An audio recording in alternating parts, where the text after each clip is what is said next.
फिर यहाँ से जब उनको नदवा भेजा जाता है तो जो 2 साल की तालीम है उससे पहले इम्तहान जो उनके होते हैं वो नदवे के अंदर ही होते हैं। इस मदरसे की जहाँ तक तालीम की बात है तो उसकी जीती जागती मिसाल ये है कि आज के वक्त में भी जामिया मिल्लिया के कई बड़े कोर्सेज में जो बच्चे हमारी बस्ती के और दूर दराज के इलाके के जो बच्चे हैं वो इसी मदरसे से फारिग हैं। जो उस ज़माने के असातिज़ा थे वो बड़ी नाक़दाना नज़र रखते थे तलबा की सलाहियत, न तो उनकी झूठी तारीफ़ करते थे और न ही उनको बेरा रवि के शिकार होने देते के तालीमी ढांचों को हमने इस तरह तैयार किया कि इब्तदा से दीनियात और अंग्रेज़ी मैथ वगैरह लेकर हम चले और बुखारी से पहले हम बच्चों को इस हद तक तैयार कर देते हैं कि वो मिशकात में बच्चियाँ मैट्रिक का एग्ज़ाम दे देती हैं। अस्सलाम वालेकुम रहमतुल्लाह, मिल्लत टाइम्स में खुश आमदीद। मैं हूँ शम्स तबरेज़ क़ासमी और इस वक्त मैं मौजूद हूँ बिहार के मलमल में।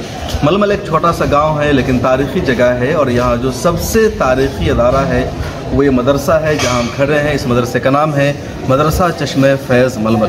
तो इसको हम तारीख़ी अदारा इसलिए कह रहे हैं कि दारुल उलूम देवबंद से पहले इस मदरसे की बुनियाद पड़ी थी। दारुल उलूम देवबंद सिर्फ हिंदुस्तान नहीं बल्कि एशिया का सबसे अजीम अदारा माना जाता है। हिंदुस्तान की आज़ादी में उसका अहम किरदार सभी लोग तस्लीम करते हैं। उसकी पूरी तारीख़ है, दुनिया भर में उसके फजला मौजूद है। वो इदारा कायम हुआ था 1866 में और उससे 3-4 साल पहले यानी 1863 में ये इदारा कायम हुआ था और जब कायम हुआ था उस वक्त से लेकर के अब तक ये इदारा चल रहा है। भले इसकी इमारत छोटी है चूँकि आबादी में वाक़ है, लेकिन इसके अलावा इस इदारे के और भी मदरसे हैं, जैसे लड़कियों का भी मदरसा है, इसका बहुत पुराना जिसका नाम है जामिया फ़ातिमा ज़हरा, और भी कई सारी सरगर्मियाँ हैं, एक्टिविटीज़ है। और पिछले तकरीबन 1.5-2 सालों से इदारा उलूम से लोगों को फैज़याब कर रहा है। इस वक्त हम इस इदारे में मौजूद हैं, इसके जो ज़िम्मेदारान हैं फ़िलहाल वो मौजूद हैं, इनसे बातचीत करेंगे। इस इदारे की तारीख़ क्या है, क्या पढ़ाया जाता है, तो हम तारुफ भी कराते हैं। सबसे पहले जो हमारे सामने दिख रहे हैं मौलाना फ़ातिह इक़बाल नदवी साहब हैं, इधर इनके बड़े छोटे बड़े भाई हैं और भी ज़िम्मेदारान हैं। तो एक करके बात करेंगे। सबसे पहले मौलाना फ़ातिह इक़बाल नदवी साहब, मेरा टाइम्स में खुश आमदीद। और सबसे पहले हम यही जानना चाहेंगे आपसे कि ये जो चश्मे फैज़ मलमल है इसकी तारीख़ क्या है? शुक्रिया शम्स तबरेज़ साहब, आप मिल्लत टाइम्स अपनी टीम के साथ यहाँ तशरीफ़ लाए। चश्मे फैज़ की तारीख़ बहुत पुरानी है कि तकरीबन 1862 में इसकी बुनियाद पड़ी और इसकी बुनियाद डालने वाले मछली शहर जौनपुर से आए थे, हज़रत मौलाना अब्दुल बारी मछली शहरी। ये उसके बाद से मकतब की शक्ल में ये रहा, झोपड़ी की इमारत थी छोटी सी। उसके बाद तकरीबन 1972-74 के अंदर हज़रत मौलाना वसी अहमद सिद्दीकी रहमहुल्लाह ने इसका बागडोर संभाला। उसके बाद ये मदरसा धीरे धीरे तरक्की के मनाजिल तय करता रहा। 1992 में ये आलमी शोहरत याफ्ता इदारा दारुल उलूम नदवतुल उलमा की शाख बनी। अल्हम्दुलिल्लाह दारुल उलूम नदवतुल उलमा में मुमताज़ शाखों में चश्मे फैज़ शुमार किया जाता है। इसके आप देख सकते हैं कि होनहार स्टूडेंट्स हैं, महफूज आलम साहब हैं, हकीम महबूब हैं और भी बहुत से ऐसे स्टूडेंट्स हैं जो हिंदुस्तान के मुख्तलिफ़ मुल्कों में मुख्तलिफ़ कंपनियों में वो अपनी खिदमत अंजाम दे रहे हैं। कोविड के पहले साल मैं हज़रत मोहतमिम साहब यानी हज़रत मौलाना वसी अहमद सिद्दीकी रहमहुल्लाह इंतकाल। जो मौलाना वसी सिद्दीकी साहब जिनका तज़किरा कर रहे हैं आपके वालिद माजिद थे जिनका इंतकाल हुआ जी, वो कोविड के पहले साल उनका इंतकाल हो गया। गांव के ज़िम्मेदारों ने और आवाम ने मिलकर मुझे इसकी ज़िम्मेदारी दी। इससे पहले मैं एक लड़कियों का एक इदारा चला रहा था, जामिया फ़ातिमा ज़हरा लिलबनात, जहां बुखारी के साथ साथ मैट्रिक तक की तालीम दी जाती है और हॉस्टल का भी बाज़ाब्ता वहाँ न। बिल्कुल, मैं पहले जानना चाहूँगा कि इस इदारे का जो निज़ाम है, जो मैनेजमेंट है, वो कैसे चलता है?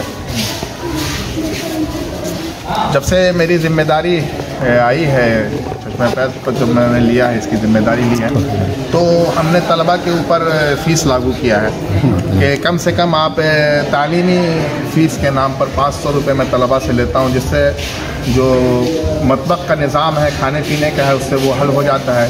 बाकी हमारे जो मेंबर्स हैं, जो ओल्ड बॉयज़ हैं चश्मे फैज़ के, उनकी बहुत ज़्यादा कंट्रीब्यूट करते हैं यहाँ और वो अपना ताबुन पेश करते हैं, इसलिए कि उनका इदारा है।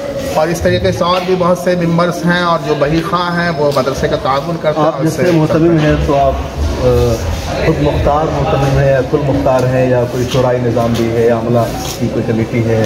जी, यहाँ शुराई निज़ाम है। शुराई निज़ाम के तहत यहाँ ये मदरसा चल रहा है और शूरा जो है वो गाहे बगाहे इसकी खबरगिरी लेते रहते हैं और यहाँ तालीमी निज़ाम का अलग शूरा है, फिर और भी मैनेजमेंट के लिए अलग निज़ाम बनाया गया, उससे ही मदरसा चल रहा है। अभी मौलाना से बात करते हैं। आपका पूरा नाम क्या है?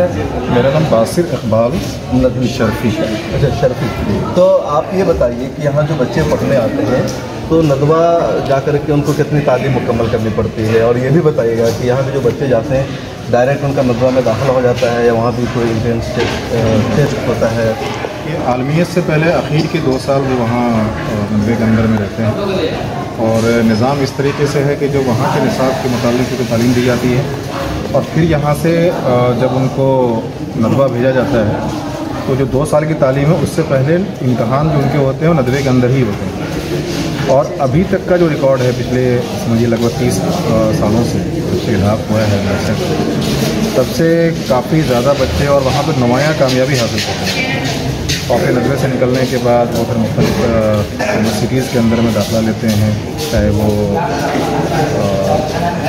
जामिया यूनिवर्सिटी हो या फिर लखनऊ यूनिवर्सिटी हो या फिर जवाहरलाल नेहरू यूनिवर्सिटी हो या दिल्ली यूनिवर्सिटीज़ हो, इनके अंदर में ये दाखिला लेकर के फिर वहाँ से नुमायाँ कामयाबी हासिल करते हैं। तो अभी जो बच्चे जहाँ तक पढ़ते हैं तो बच्चों का जो सिलेबस है, निसाब तालीम है, वो क्या क्या है?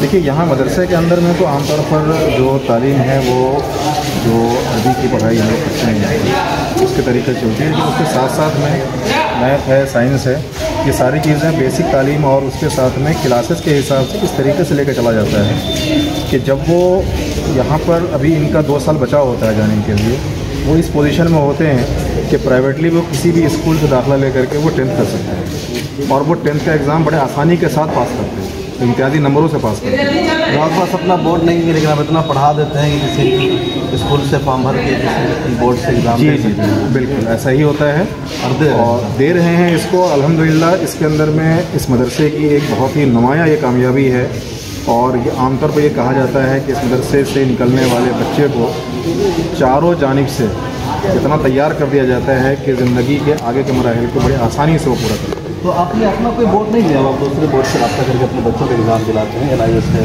ओपन स्कूलिंग सिस्टम है। इस सिलसिले में, हाँ जी, इस सिलसिले में लॉकडाउन से पहले हम लोगों की बात चल रही थी, लेकिन लॉकडाउन के बाद ये इससे थोड़ी सुसरवी आ गई। इंशाअल्लाह इस सिलसिले में हम लोग काम कर रहे हैं अपना बोर्ड। हमारे साथ हैं डॉक्टर महबूब आलम साहब, यहीं के फारिग हैं और अभी कई सारी जिम्मेदारियाँ निभा रहे हैं। डॉक्टर साहब, आपका क्या तजर्बा है इस मदरसा के बारे में, इस गाँव के बारे में? बहुत बहुत शुक्रिया शमसुल साहब।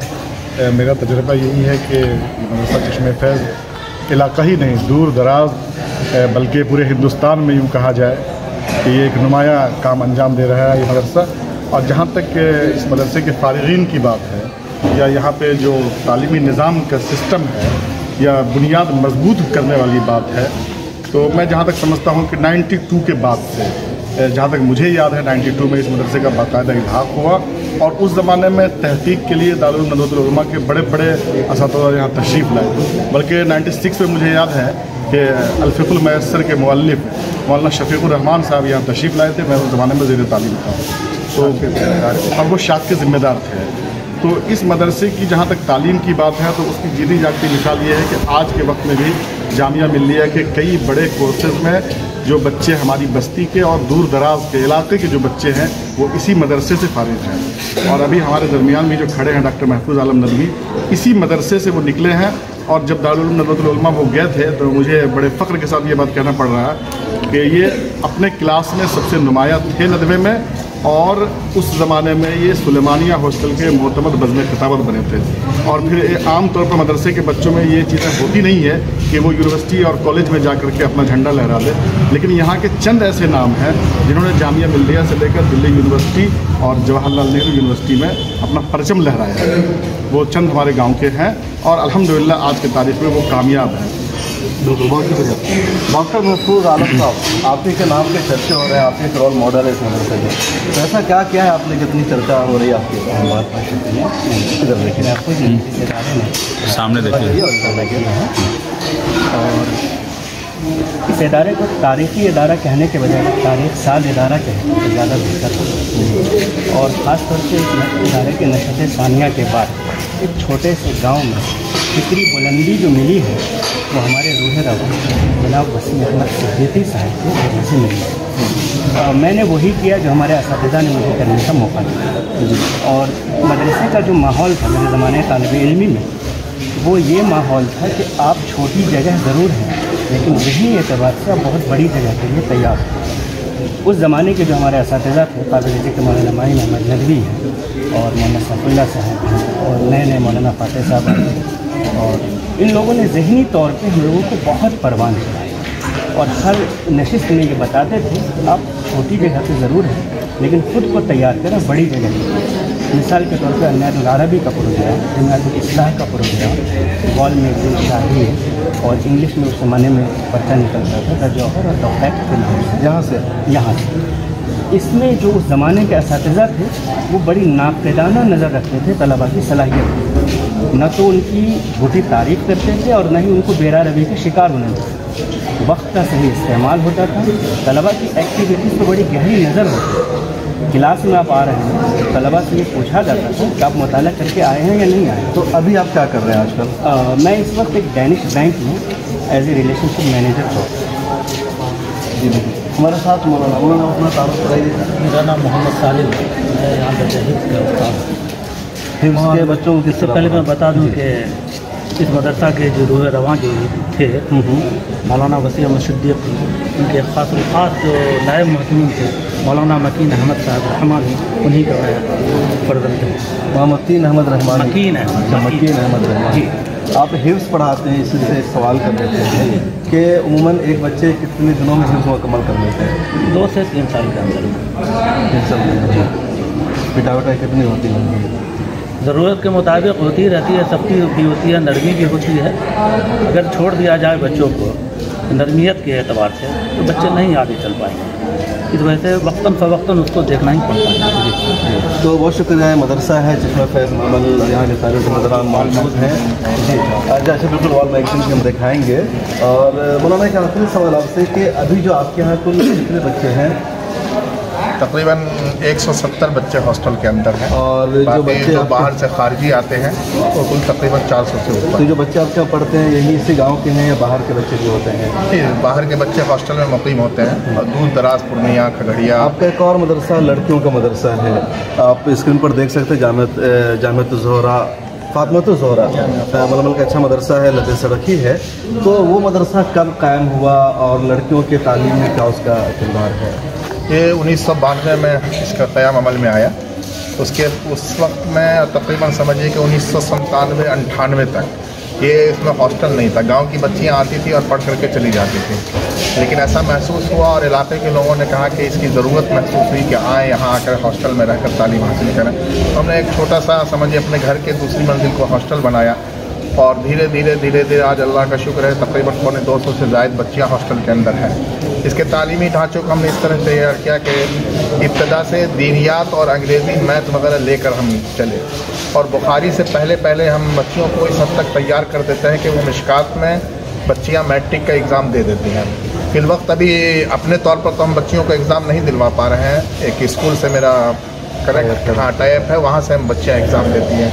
7 साल से तकरीबन ये सिलसिला चल रहा है। 100% इसमें हमारी कोर्स कितने साल का होता है? ये आलमियत 5 साल होता है। आपने 5 साल का, उमर मदरसा में 8-10 साल का? नहीं, 5 साल होता है। तो जो बच्चियाँ पढ़ लेती हैं तो बच्चियाँ कहाँ जाती हैं? ज़्यादातर वो मैट्रिक कर लेने के बाद या यहाँ से मिशकात मुकम्मल कर लेने के बाद वो दोबारा मदरसे की तालीम से लगती हैं या कॉलेजेस में ज़्यादातर रहती हैं? मैट्रिक के बाद वो अपनी तालीम को जारी रखने के साथ साथ जो इलाके में जो गांव का माहौल होता है उसमें इस्लाही माशरा की भी बहुत सी बच्चियां काम कर रही हैं और अपने गांव में जो मकतब की शक्ल में है उसमें भी वो तालीम देती हैं और वो इंटर में ग्रेजुएशन में इसमें अपना वो एडमिशन लेती हैं। बहुत शुक्रिया। तो हम चश्मे फैज़ मलमल में हैं और जो मलमल बस्ती है एक तारीख़ी गांव भी है, ये महफूज आलम से मौजूद है। कल इनसे मेरी बातचीत हो रही थी तो बता रहे थे ऑफ द रिकॉर्ड या ऑफ द कैमरा कह लीजिए कि 500 साल पुराना इसका इतिहास है, इसकी तारीख़। हालांकि सुनकर अजीब भी लगता, मुझे भी अजीब लगा, मैं भी हंसने लगा, लेकिन इनका दावा है 500 साल पुरानी तारीख़ है, कैरन रिटर्न है, लेकिन रिटर्न में तो 200 साल पुरानी तारीख़ हमारे पास मौजूद है। ये भी बड़ी बात है कि किसी भी गांव की 200 या 500 साल पुरानी तारीख़ मौजूद है। कहते हैं कि कोई बैरम खान ने किसी को भेजा था, वो यहाँ आए थे, ऐसा ही है ना? और तब से गांव आबाद है। तो बहरहाल गांव में सारे लोग रहते हैं इसी दुनिया में, लेकिन अगर किसी को तारीख़ का पता रहता है तो एक फ़ख्र रहता है कि हमें मालूम है हमारी इब्तिदा कहाँ से हुई है। और मलमल उसमें से एक है। बिहार के मधुबनी में मलमल है, नेपाल यहाँ से बहुत नज़दीक है, 2 मुल्कों के सरहद के दरमियान ये गाँव एक तरह से वाक़ है। और वहाँ से हम एक तारीख़ी इदारे का तारुफ़ आपसे करा रहे हैं, एक तारीख़ी इदारे के बारे में आपको बता रहे हैं जो इल्म दीन का संगम है, मरकज़ है। आपको इस बारे में कैसा लगता है कमेंट सेक्शन में ज़रूर लिखेगा। इस इदारे के बारे में आपको जानकर कितना अच्छा लगा। कैमरामैन मोहम्मद मेराज आलम के साथ शम्स तबरेज़ कासमी।